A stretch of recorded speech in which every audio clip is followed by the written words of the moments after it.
the end, what you believe is yours to decide.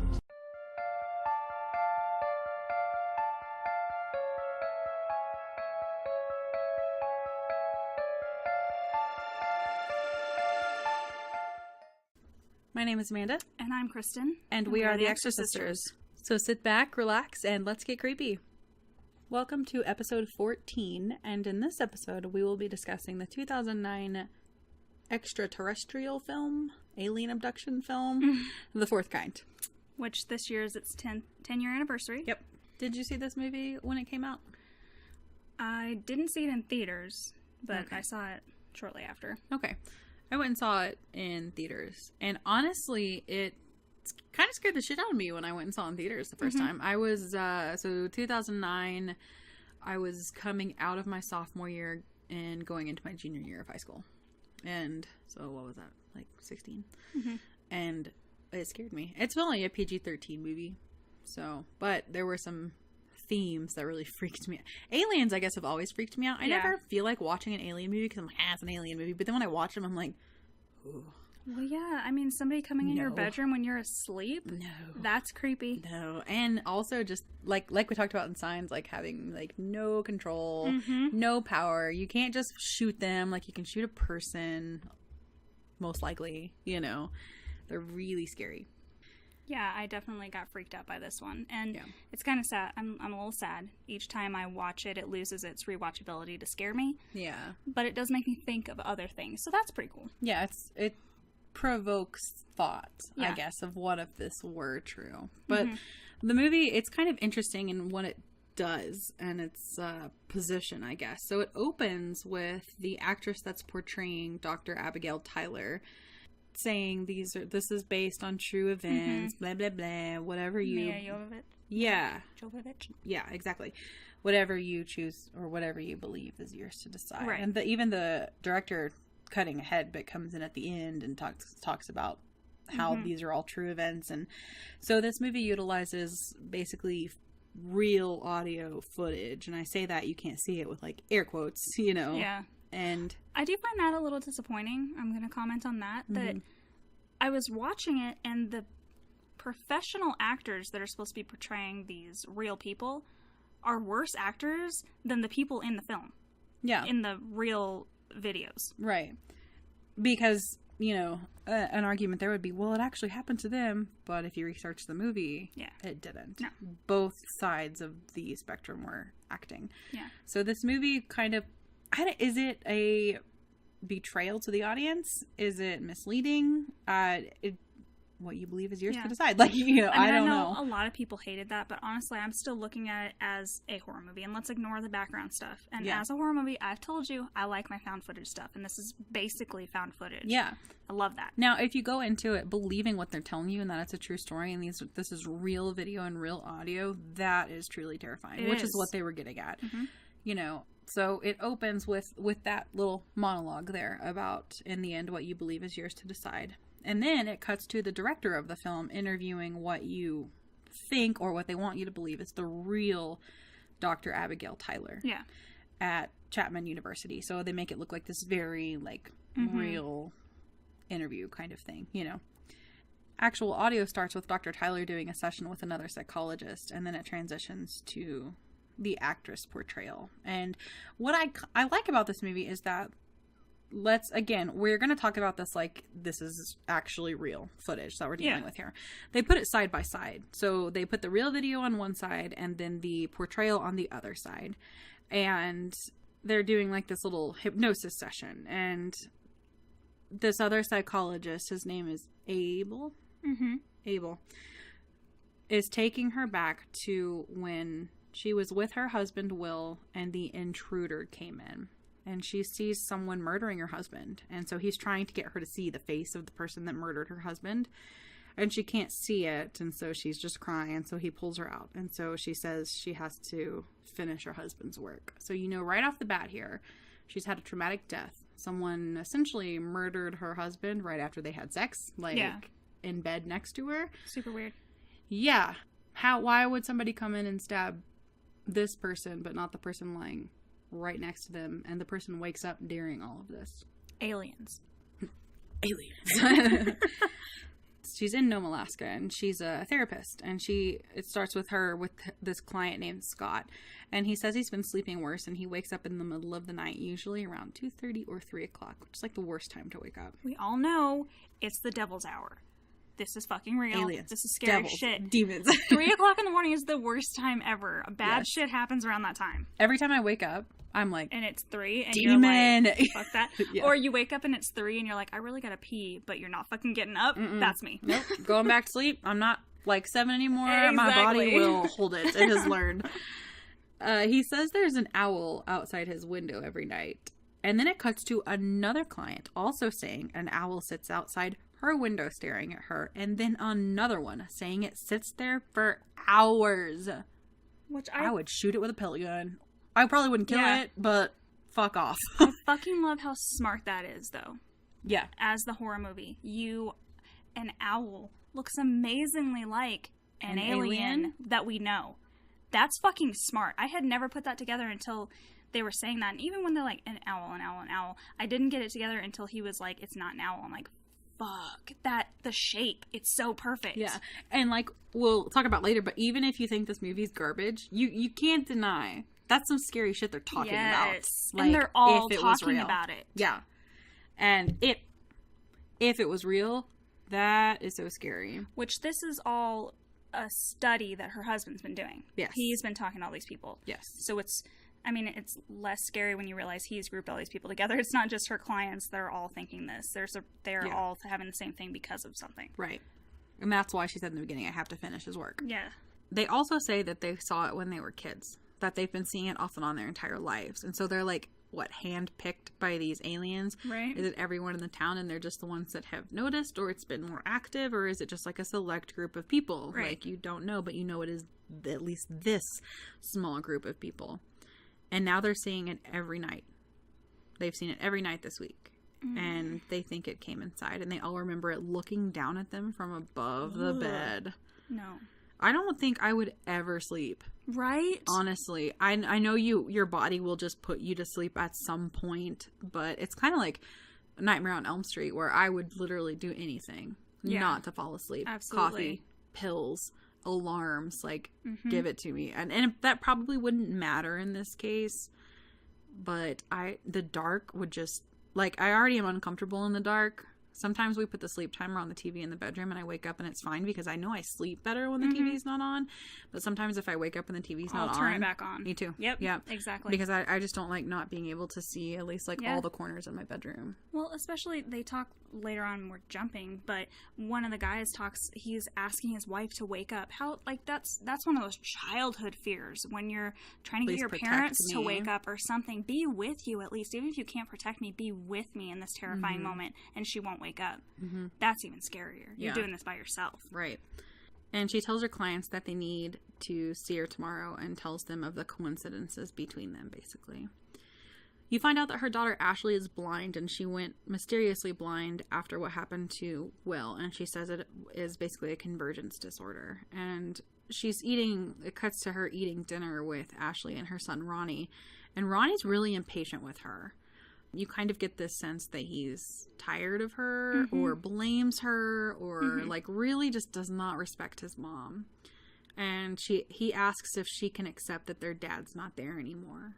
And it's like, what is she not accepting? You don't really know, but this kid's fucking tired of her shit. And I feel like not even just a therapist, but she's overly soft on these kids. She's even soft-spoken. Like when the girl later on goes, is that daddy's voice? She goes, no, baby, it's just a record. Like, stop being so soft. Just be like, oh, no, I'm sorry. You know, it's just this recording. Why are you being so soft? It's creepy. I don't know. Like, I guess maybe your kids have already lost so much and maybe you don't want I don't know. That's something that I think, not to get too personal, but like when my dad died, it was probably hard for my mom to tell us no, because it's like she wanted us to have everything because we had already lost so much, maybe. I don't know. But also, you still have to be a parent.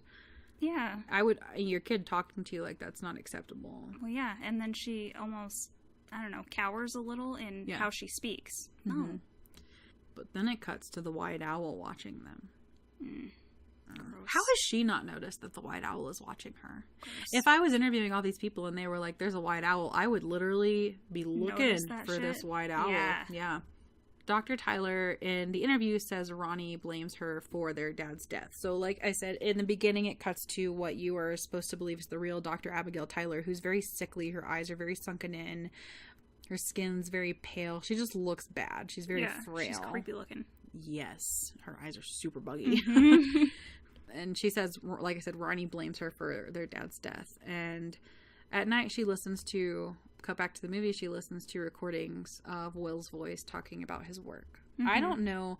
This happens in like every horror movie. And if there's something scary, stop listening to it at night. I think we talked about some in The Conjuring when they're just like sitting there at 3 o'clock in the morning fucking listening to that like demon-y tape. Yeah. I would not be able to. I maybe could do it like from like 9 to 11 o'clock in the morning, and then I would have to move on with my day so I could sleep at night. Yeah, absolutely. Especially if he's thinking like aliens. Because I'm assuming at this point, even though she's picking up where he left off, that's kind of what she's getting at with all these people. She knows that that's what he was, I think. Well, at least she mentions it later on, abduction theory, which is a psychological theory that people who are drifting off and or dying see bright lights and things like that. And sometimes people attribute that to a god or aliens and being abducted. Any kind of like outer body experience like that, yeah.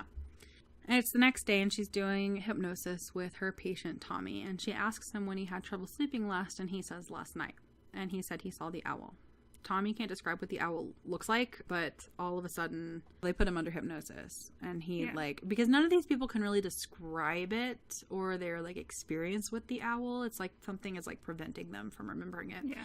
So she's like, okay, well, hypnosis puts you in like a state of like letting go, and you can dig deeper into your mind. So she puts Tommy under hypnosis, and all of a sudden he says the owl isn't there anymore, and says again he doesn't really remember it, and he says there's something outside my door, it's gonna open, the door's opening, oh my god, and he just starts freaking out. Yes. He's yelling and crying, and he's flailing, breaking and he stuff knocks a lamp over.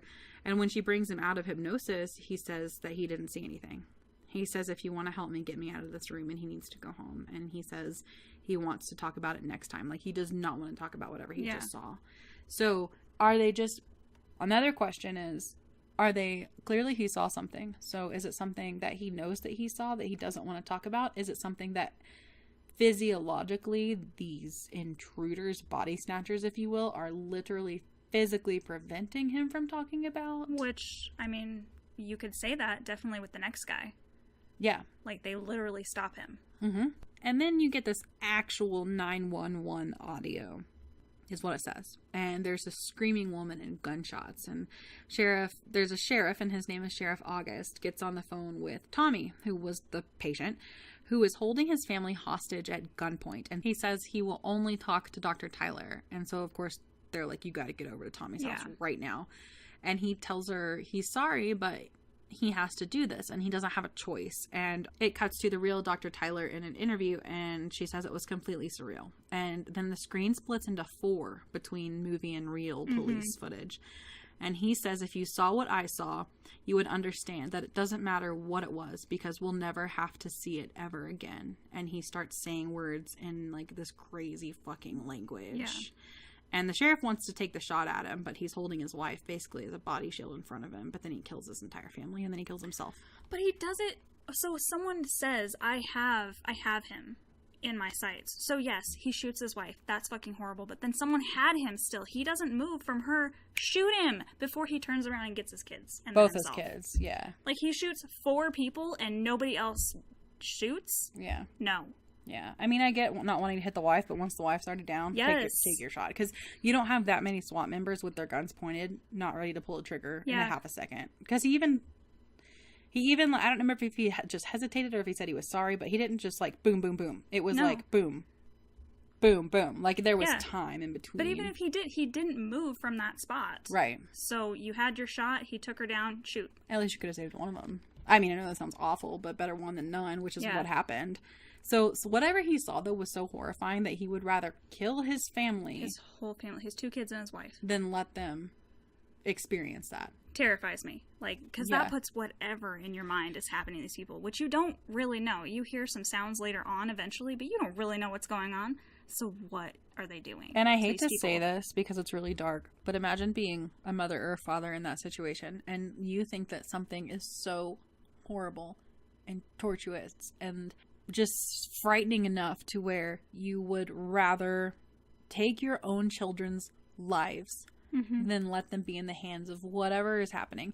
It's kind of goes, you know, like I think of like Titanic when the mom puts her kids to bed instead of trying to get them on the lifeboats, you know, at least that they go to sleep and that's all that they know. They don't know that they're going to die, whereas if they go up top and risk it, they could just be face down with, you know, their own death.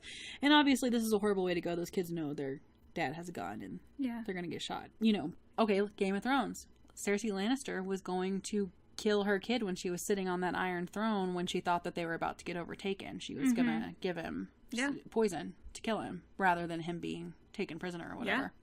So, I don't know, like, it's awful, but at the same time, if you, and I'm not saying he wasn't deranged, but like, those are really tough situations. You let your kids be taken and tortured and used and abused, or you just end their lives mercifully almost. Right. That's in his head, at least, exactly what he was doing. So what is that bad? Exactly. That could have caused that. How scary just to imagine. Yeah. So then it cuts to audio of August interviewing her, and then it cuts to the movie actually portraying the interview. And they want to know what he saw, but she's saying he didn't tell her. The sheriff thinks he only killed his family because she put him under hypnosis. Yeah. And as a therapist, like, she's pissed. Like, I've been in therapy before, and I've done, like, I haven't done actual hypnosis, but I've done, like, EMDR, where it, like, puts you in kind of, like, a trancey kind of thing, and it's, like, real therapy. It's not like it's... Yeah. But he's saying this wouldn't have happened if you hadn't tried to pressure him and push him to the edge, you know?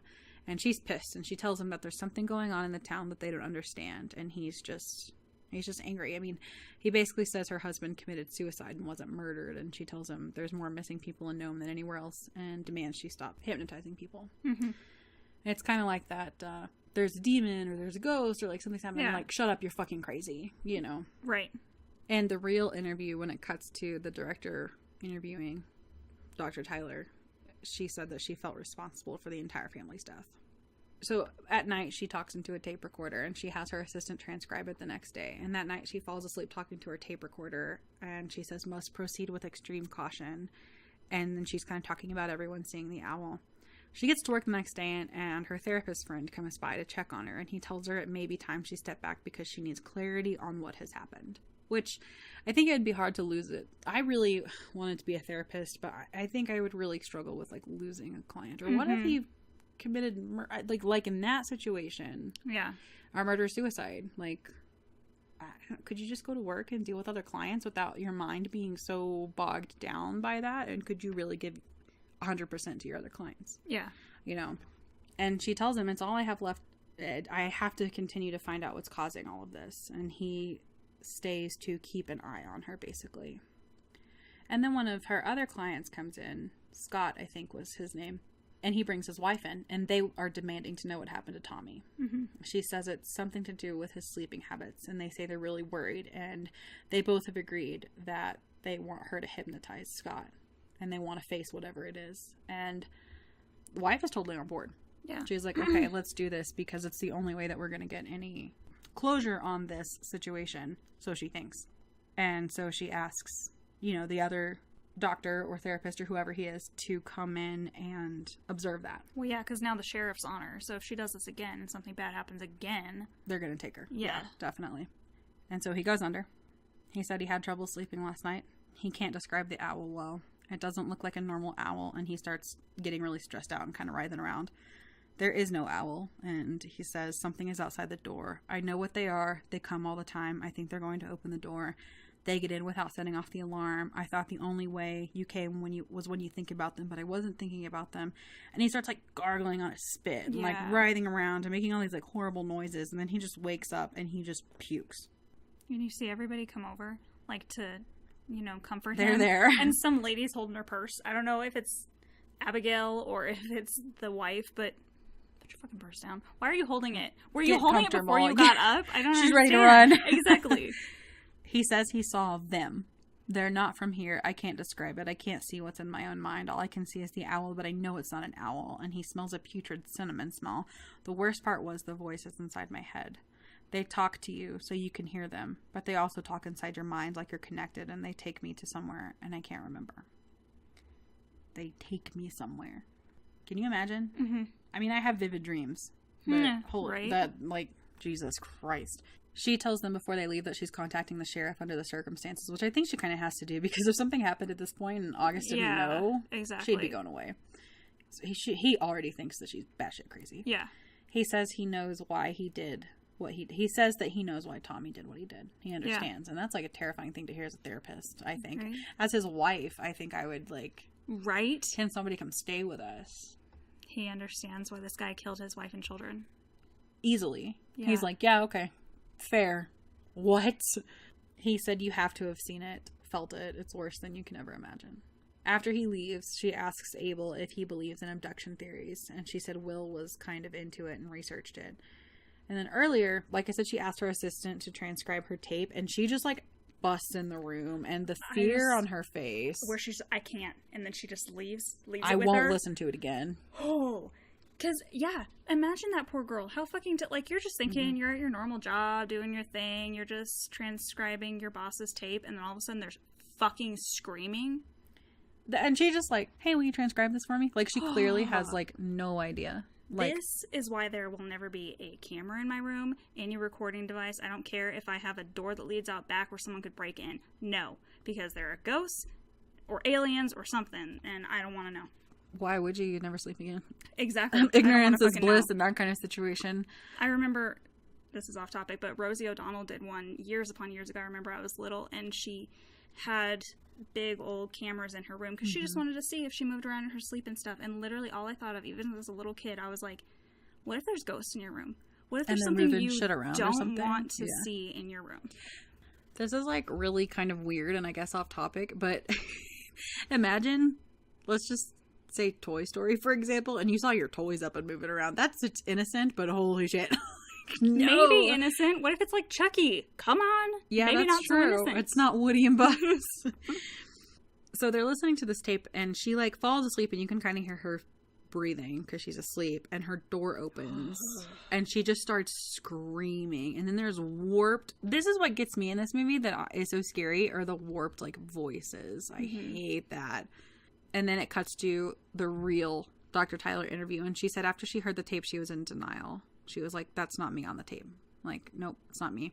I don't think you could believe that, or once again, you would never sleep again. I was about to say, she's alone with kids. Yeah. I wouldn't go home. I would rather sleep in like a bench downtown surrounded by people, absolutely. Honestly. I know it's like Nome, Alaska, and that's not an option, but it's almost like Invasion of the Body Snatchers. You want to sleep everywhere together in the town hall. Yes, definitely, because at least there's like, at least if it's not real safety, it's like a feeling of safety in numbers, you know. And she said she went through what she could hold on to, which were the facts. She went home to try and recount what happened, and there are lots of sudden loud noise effects in this movie, which, like you said, it loses some of its scare after you watch it. But I was like taking notes, and like I kept getting phone calls and stuff, so I was like I wasn't half-assed paying attention, but I kept having to pause, and then I'd pick up, and then something would jump really quickly, and I was out of it. Yeah. And I jumped several times. I also said it was a little tiring because it's all just like loud noise jumps. It's not like something coming out or you seeing something. It's just like a noise jump. She's starting to notice marks on her body. She said she fought, and she's like, I feel like I fought it. And she looks down, and there are like nail scratches across the floorboard leading out of her room. I would fucking move. Yeah. No. Me too. As gorgeous as that house and that place is, nothing is worth fighting aliens every night. No. Even if it wasn't aliens, I would be thinking ghost. I would be thinking, I don't know, intruder who chloroformed me. I don't know. Something horrible. Who cares? It's something that is hurting you. Yes. That you can't see. That was so terrifying that you clawed into your hardwood and floor. Blocked it out of your memory. Or are being forced to forget, which both are equally as terrifying. Because if your brain is blocking something out that was that recent and big deal, you shouldn't remember it anyway. Yeah, so you don't want to remember. Yeah. And she said she listened to the tape over and over and over. I couldn't. I would would go crazy. burn it. Yeah. I wouldn't listen to it probably ever again. No. That would be enough to scare me to the point where, like you said, I would fucking leave. Yep. No, I'm not doing it. But she's so confused, and she wants to find someone that can translate this. And so she goes through her husband's stuff, and she finds this book by this professor. Mm-hmm.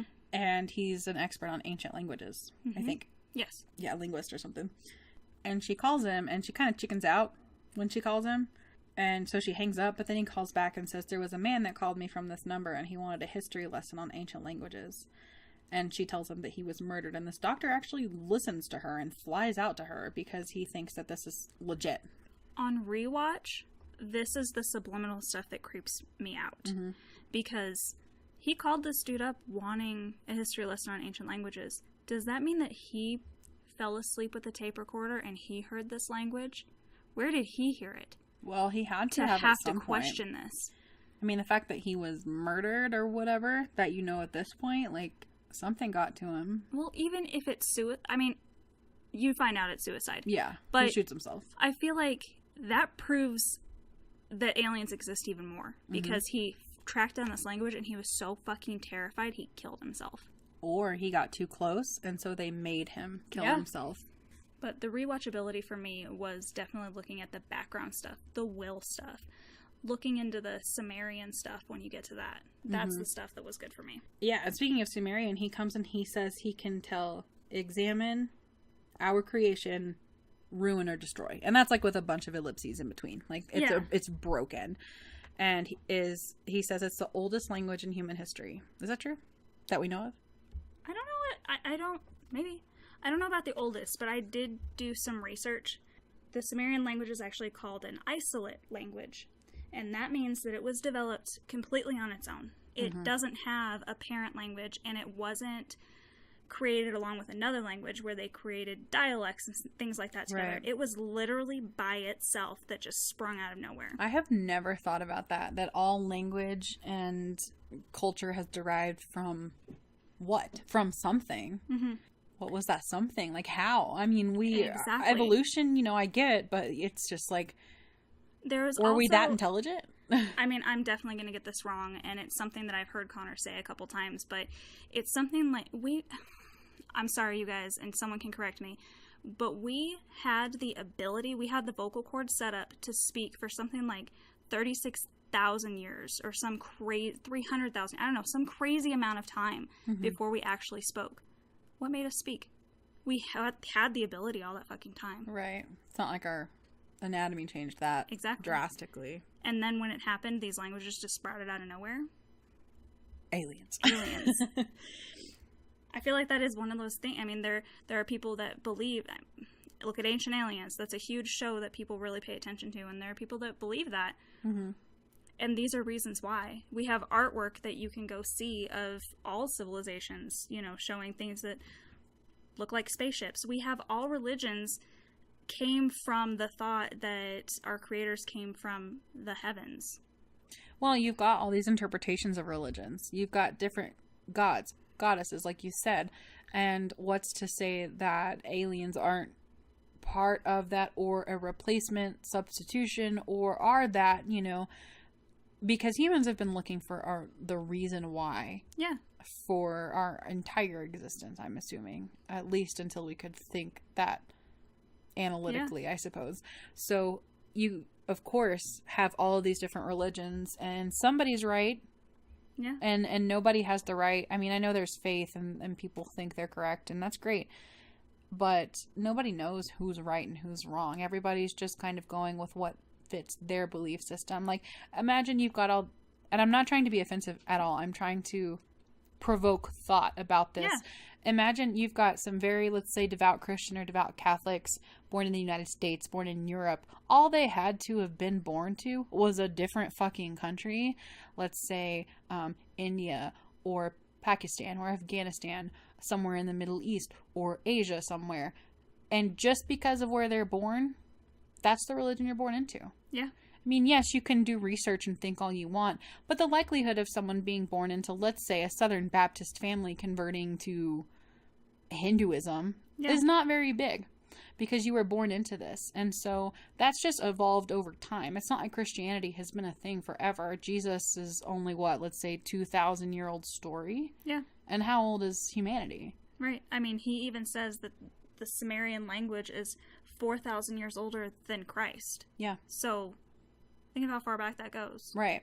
And so it brings a lot of things into question. And I'm not even saying like we're over here saying aliens are the reason for existence, but you have to look at the entire universe. Yes. Like just looking at our solar system is overwhelming, but when you look at the entire universe that goes to infinity that we know, it's just hard to comprehend that we're the only things that are here. Oh, the I for sure believe aliens exist. Yeah. Oh, wasn't there something you were reading me recently about how aliens exist and they're watching us, basically? Oh, yeah. So I think this like space research place, like scientists, I don't know. I read this on Unilad, so like take that with a grain of salt. I read that there's this theory that we're basically like a zoo.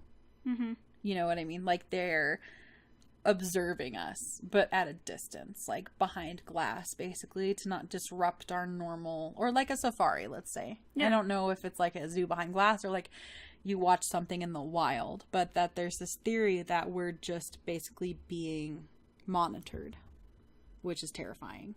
Fun. I mean, that's terrifying because if that's true, or even if that could be true, that means that they literally could overtake us at any point. Because as humans, even if we're at a safari in Africa and these beings are a lot bigger than us, if we have guns, we can take them out. So imagine being in the position of the giraffe or the antelope or whatever, your prey. Yeah. They could easily take you out if they wanted to. And thinking about something being out there with us and being I mean, as humans and as we talk about aliens, we always assume we're the inferior race. That may not be true. Yeah. You know, they might also not be intelligent enough or advanced enough to find us. But if they are, then they're clearly more advanced than we are. Yeah. Because they're able to explore space in a way that we have not been able to. Yeah. So, terrifying thought just right there. But if you take this, where they're not only watching us, but they're taking us. Or have created us. Yeah. I mean, it's really scary to think about that you're just like a little insignificant ant in an ant farm. Yeah. As complex as human beings are. What if we're just simpletons, essentially? Yeah. That's really deep. But this professor's talking not only to Dr. Tyler, but also to her colleague. And he's just not having it. He's like, this is crazy. Like, you don't really believe this, do you, Abby? And she's like, Will did. Like, yeah. I mean, why not? And he's describing these, like, ancient artifacts, like you said, that he says you can find in museums all over the world. That is true. Yeah. Like, that is not one of their false things in this movie. The Sumerian language and you being able to find those artifacts, that is true. Mm-hmm. That would be one of those things where I feel like I would get really wrapped up in, but I don't want to because I think it would scare me so much. Yeah. Like, researching all that. Yeah, I've watched a few episodes of Ancient Aliens, and mostly because I love Egypt so much, so I'll watch those ones. But there's, like, a thing in ancient Egypt where there's a hieroglyph of a light bulb. What the fuck? How'd they know what a light bulb was? Yeah. They have these tunnels that they have no idea how they lit them that are in these tombs, but there had to be somehow because they were just priests walking down went in there blind. Yeah. Exactly. There's no torch marks on the walls. There's no nothing. So what's their electricity in there? How'd they get it? Yeah. And why is there no explanation? Like, it's just weird. Like, it's not like we ever found that out. How did they hide that? Yeah. From researchers and archaeologists. We've found a lot of pottery and stuff. We've never found any light bulbs. We've found batteries that Egyptians have made. We've never found light bulbs. So they saw it somehow. They created this. Somebody drew it. Yeah. They get a phone call. They're all three sitting around and they get a phone call, and it's Scott's wife, and that was the one they just recently put under hypnosis. And so all three of them go over there. And it's nice because you have these three professionals kind of coming at different angles here. Scott is in bed and he's freaking out. He's sweaty. He's shaking. He doesn't want to talk about it. And he has a weird wound that Abby finds. So they set up a camera. And he says he doesn't want to go under hypnosis. And she says he can't remember while he's awake. So she's like, let's just do like a light hypnosis then. He has to get it out of his head and he can't think straight. So he's literally just like wigging the fuck out. Yeah. So something else has happened since this, or he's just been dwelling on this hypnosis and it's gotten worse from what they did before. Even if you're trying to put it out of your mind and you have a mark, Like, Yeah, you're you all of a sudden can't, going, yeah. fuck, this is real. I can't deny this anymore. Because I would probably live in denial for a little while, too. Mm-hmm. I mean, people do it with their health all the time with, like, simple things. I mean, Yeah, we work absolutely. in healthcare. We see diabetics and people with hypertension. They're like, yeah. My diabetes is like, I check my blood sugar and it's like 360 in the mornings. But it's okay. Like, no, you're gonna get something. That's, no. You're gonna go into a fucking coma. But people do it all the time. So imagine something this profound that we can't wrap our heads around even. Because, you know, people won't even take their medications because they don't believe it, you know? And it cuts to real video. This, to me, when I originally saw this, was the scariest part of the movie. This was the scariest scene. Yes. Yes, absolutely. And that, and at the end, her scene. The real audio, like you said, found footage gets you. Yeah. Like, the real audio and video is, like, when you think about it, like, if it was actually real, yes, how scary that is. And she puts him under, and it cuts back and forth between, like, the movie and the real video. And as soon as they say his name, this made me jump. They're like, Scott, and he just sits straight up in bed, and he just starts, like, his mouth is open and he's convulsing and he's literally levitating off the bed like he's possessed. Like, there is space between his body and the bed. And then it says, it scared the fuck out of me, first of all. It says, like, Abby, Tyler, and study, and that's all that you can see that is translated, but there's more words in between. And cut to Abby at her house telling her kids to pack their shit and they're going to North Carolina. Well, he just slams back on the bed. Yeah. And then the tape cuts off to them doing that. Yeah. You find out later he's fucking paralyzed. From the neck down. Dude. His whole body was just, like, warped. What did they do to him? And they had to have been, like, inside him for him to be talking like that. Abel calls and Ronnie picks up and he's like, it's Abel. And she's like, tell him I'll call him back, blah, blah, blah. And Ronnie's like, he's coming. And Ronnie doesn't want to leave. He's like, I have a soccer game tomorrow. Can you cut your shit, you crazy bitch? Like, he's just so over her, like he was in the beginning. And then the cops show up to Abby's house, and the sheriff tells Abby Scott is paralyzed from the neck down, and she says she can't explain it. She says something was inside him and twisted his body, and he's questioning her, you know. She says she's hurting people, and they're putting her under arrest. And then Abel comes in and says he saw what happened, and he can't explain it either. But he was a witness, and that the tape didn't record. And so Sheriff August agrees to making her stay in her house with 24-hour supervision, and says Abel has to go with him because he wants to interview him. And then they leave a cop to watch her house. And, of course, he's got a dash cam in his car. Yeah, but he's like the worst cop ever. Dude. Literally the worst. He's falling asleep. He takes his time to go, oh my god, get out of the car. There's something going on. It's pulling them out of the house. He's got this whole fucking scene of saying it. A true cop should have his fucking gun out and be in that fucking house. Yeah. What are you doing? I guess he's just so perplexed by what he's seeing. I feel like he shouldn't even gotten to the point where they were pulling them out of the house. Yeah. It cuts to the real Abby recording. It says dozens of disappearances have been happening in Nome since the 1960s, and even the FBI has gotten involved with no luck. She says they're experiencing encounters of the fourth kind. She goes through the first kind. Yeah. Which is... If I remember right, it's seeing things of them, like crop circles. And seeing UFO. Evidence of them. That's what it is. So, seeing UFO, evidence. And then evidence, I think, is number 2. The third kind is making contact, and then I think the fourth kind is abduction. Yes. Okay. Good thinking. Good teamwork. We'll try and put it together. I could not type fast enough on my phone to write them all down as she was saying them. She thinks it's happening everywhere. Like, and most people don't even know it. She says, how could they remember what they're being forced to forget? And then it cuts back to the movie, and it's 3:33 a.m. This is not the first time you've seen 3:33 a.m. No. More threes. Gross. Yeah. Fuck 3 o'clock, morning, or night, like, afternoon, fuck it. But also, I mean, it does bring more of the biblical stuff into the alien stuff. Right. And then the cop sees something over the house, and it cuts to the real dash cam, but it's really choppy, because every time they try to record this, it gets, like, real, like, VHS-y when it's all messed up, you know? Yeah. And there's something flying, sir, over the Tyler residence. It's pulling them out of the house. It's taking them. You have to send back up now. And then they go into the house, and Abby's just on the ground, and Ashley's in crying, saying, they took my baby. Someone took Ashley. She says a beam of light came down, and they took her through the ceiling into the sky. Ronnie is like, I didn't see anything, you know? And she keeps pressing and yelling about what the officer saw, and August throws shit, and he's demanding to know where Ashley is. August is fucking over it. And then Ronnie's even like, Mom, stop. You've got to stop. And my thought, too, is, like, you literally have a cop calling in saying something is taking them out of the house. Like, beaming them up. Mm-hmm. And nobody's like, yeah, okay. Yeah, he says pulling them out of the house. Yeah. Pulling them how? August is like, get your shit together, dude. Yeah. But, like, listen to him. He's literally corroborating this story that she's trying to tell you, and you're just too stubborn to even listen to one of your own men. Yeah.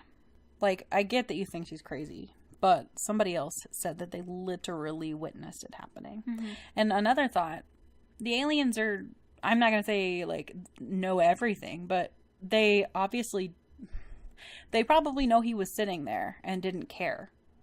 Right. Which is confusing to me. Were they trying to scare him and show him, or did they miss that? Like, you don't know. I mean, I know it's just there for scare factor, but...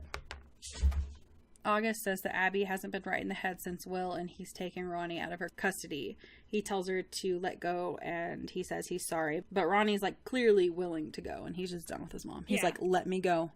Let me go. I am going to go. So he's like, bye, crazy bitch, you know?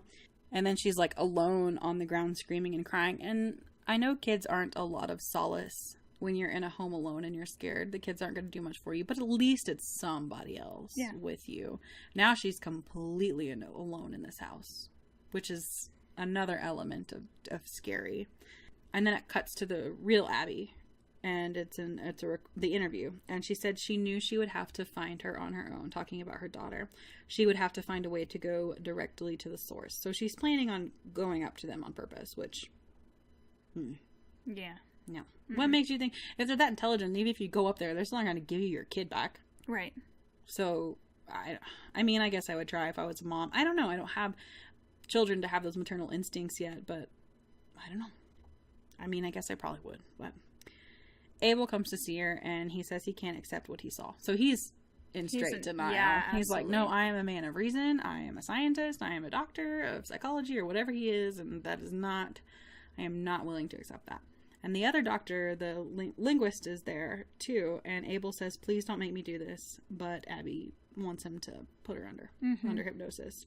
And he like, okay, go back 3 days. And it cuts to the real Abby under hypnosis. So you've got video, found footage Abby, and then you've got the actress portrayal Abby. She says she sees the owl and it's smiling. I don't like it when it's smiling. Which then makes you know, like, okay, maybe aliens take us up to research us. That sucks. But, you know, maybe it's scientific. Maybe we're just rats, you know. Yeah. But when she says it's smiling, that's menacing. Yeah. That is like, we're back, bitch. Like, we're gonna fuck your shit up, you know. That's evil. Yeah. Evil. If you're enjoying it like that and you're smiling, no. Abel asks her to tell him what she sees, and she says it's not an owl. 3:33 a.m. again. And you see fleeting images of something moving her through her room. And this is when you get that, like, she starts screaming, and she says there are too many of them. And she's begging for them to stop. She's grasping at her shoulder, and there's something digging into it, and she starts convulsing, and alien shit starts happening. So her mouth opens up, and, like, she's possessed. And I didn't get all of this text. I enforced my will. Not world, no. And she says, give me my baby. Child never returned. Truth remains. Saviors. I am God. With, like, all those ellipses in between, because you're not getting the full translation. And then Abby's, like, all fucked up. Like, there are these really scary, like, video of her just being, like, all sorts of fucked up. You hear the other doctors go, oh God, do you see that? And then other alien voice shit. And then it cuts to the real Abby Tyler interview. She said they came and they abducted us, all of us, and brought us back that same night. We don't know what they did to us, where they took us. Even under hypnosis, it's black. She believes the things she's seen and felt is beyond anything we can imagine, she says. She said it was hopelessness. It cannot be God, but it can pretend to be. The director asks her about Ashley, and Abby said it took her a few days to wake up from the incident, and then it cuts back to the movie portrayal of the hospital room. Mm-hmm. And August is there in the corner, the sheriff, and Abel walks in, and August is more gentle with her now. Mm-hmm. She's clearly been through some shit, but Abel just walks in.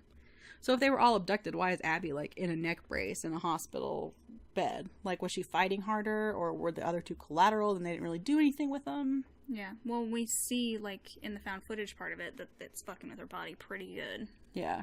It's contorting it. Yeah. She's lucky her neck didn't get broken like the other dudes did. He, like, vertebrae and shit was all fucked up. Well, I mean, she is in a wheelchair later, so That's who knows, true. maybe it did. Yeah. He asks her how Will died, and she says he was murdered. And August says no, and Abel says they're going to show her something that will upset her. And they show her a picture of her husband in the morgue with a bullet wound, self-inflicted bullet wound. And they tell her it was a suicide. There was no intruder. And she said, he's not that man, and he wouldn't do that to us. And she says she's a psychologist, and she would have known the signs. August tries to tell him what happened to Ashley again, and she turns to Abel and says, you know what happened, but we came back and she didn't. She tries to get Abel to tell him, but he won't. He's still in denial, you know, like, he's not going to let this happen to him. Yeah. It can't be. She tells August something took her daughter.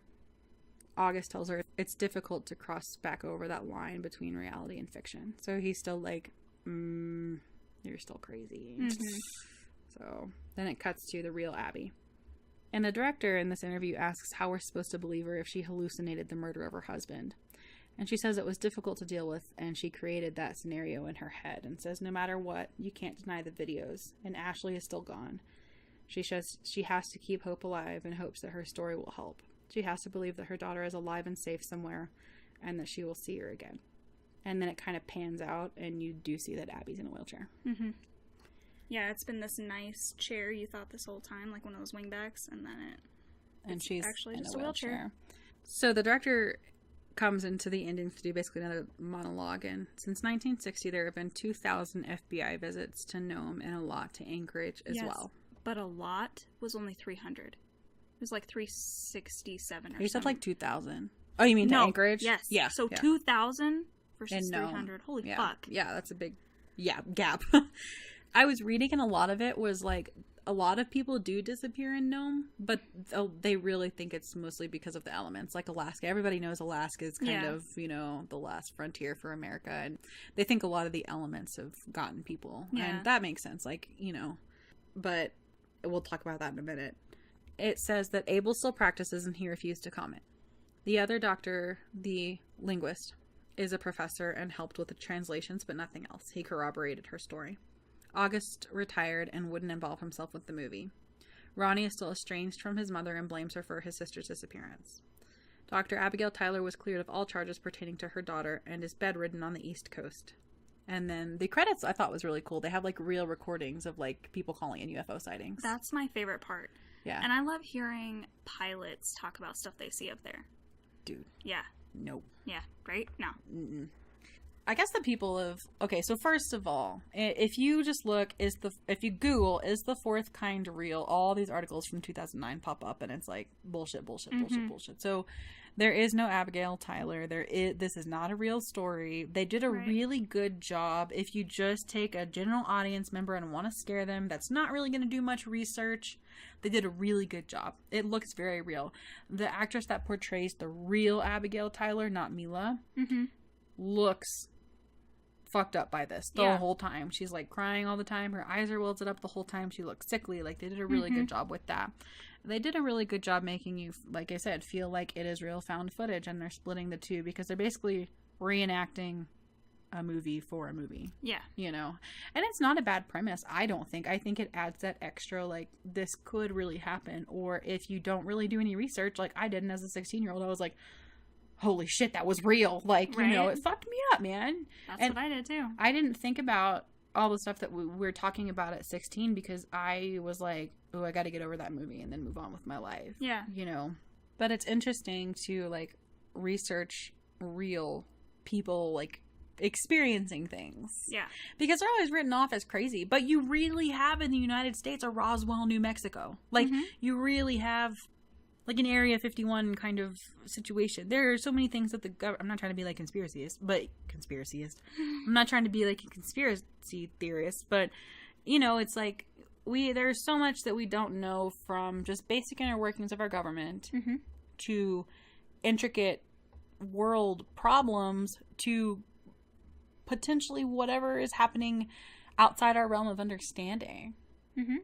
And it really makes you feel insignificant sometimes. Like, we're the most advanced beings in our world. But what if our world is at the bottom of the totem pole, essentially? You know what I mean? And how scary is it to think like something like signs or this could happen? Yeah. And or War of the Worlds. Horror movies, they all scare me in a different way, but alien movies scare me in a way that it's difficult for me to wrap my head around. That profound of a question of existence, you know? It's a lot more than just aliens, you know? Yeah. Like, they're not just little green guys that we, you know, or cute little Jeffree Star palettes. It could be, and I don't know what I believe either way. Because, again, I think that if I really looked into it, I would just get, like, way too obsessive about it. Yeah. So, I haven't. And I probably won't. I don't think we have Alien coming up. But that's a little different. That's different. Yeah. We're going to them. It's not like an apocalyptic kind of, like, situation or, like, a Body Snatchers kind of situation. But, I don't know. You think about potentially finding signs of life on Mars. What happened to Mars? Was that like Earth and it just got something used up its resources and migrated us here, or and that's just like I said in our solar system. So I know I'm rambling about aliens, but it's just so hard for me to wrap my head around what we can't see and what we don't understand, and that's why religion is so hard for me. Well, the two are very close together. Yeah. Whether people want to put them together or not, because aliens tend to be so sci-fi related, and religion is so tradition oriented. They're very close. And people get really offended when you talk about their religion versus, like, aliens. They're like, no, it's not the same thing. And it's like, maybe not. Yeah. You know, and I'm not trying to say God is an alien, but, you know, people, like I said, have always been looking for explanation, and alien is just another one of those, like, gods, goddesses, you know? Yeah. So, it's scary to think about. Like, talking about this is scarier than anything the fourth kind. Oh, yeah, the fourth kind didn't creep me out, but I'm getting creeped out us talking through this stuff. Yeah. It's just so much bigger than we are as people, as a society. So, that being said, without all of the deep conversation that aliens bring in, I'd give this movie probably a 3 out of 5. Yeah, probably the same. I mean, it definitely, like I've said before, it loses its rewatchability. It's not as scary. Yeah. And you kind of get disappointed with the filmmakers for, like, telling you and driving home, this is a true story. This is a true story. These are true characters. This is what they're doing now. Like, I really only like to see that when it actually is a true story. Like, I don't need the wool pulled over my eyes, essentially, is what I felt like this movie does. Well, that is the problem with all found footage. I feel like they always tend to be like, this is a true story, and then you always have to be Activity. like, oh, man, can't you just let it be scary? Why do you gotta say that? Yeah. Then the ones that are scary are like, yeah, this is just a movie, but it's based on these events, but it's not like the footage from these events, like exorcism movies, for example. Yeah. We have a special Instagram giveaway going on. We got to 1,000 streams, listens, and honestly, we understand that we are still very small, especially compared to some podcasts getting 50,000 downloads per episode per month. That is just insanity to me. But the fact that you wanted to listen to us 1,000 times between all of you means more to us than we could ever actually put into words. We thought that this would just be me. We didn't think anybody would listen to us. Yeah. So the fact that we have listeners and that you are interacting with us, I mean, we see your comments on Instagram. We try to reply to all of them. It just really means a lot, and we're excited to see where we grow over the next few years. We've got this podcast formatted all the way through 2019. Every single Monday has an upload schedule. Our movies are planned out. We're not going to leave you guys hanging. And so do our extra episodes, and we have contingency plans in place if one of us can't record. So our goal is to never miss an upload, and so we work very hard on this, and for that to be received well. We are doing a giveaway on our Instagram, and if you head over to the Exorcisters podcast on Instagram, it is in our feed, so you should check it out. There's a lot of stuff. I think well over $100 worth of stuff, and it's all horror themed.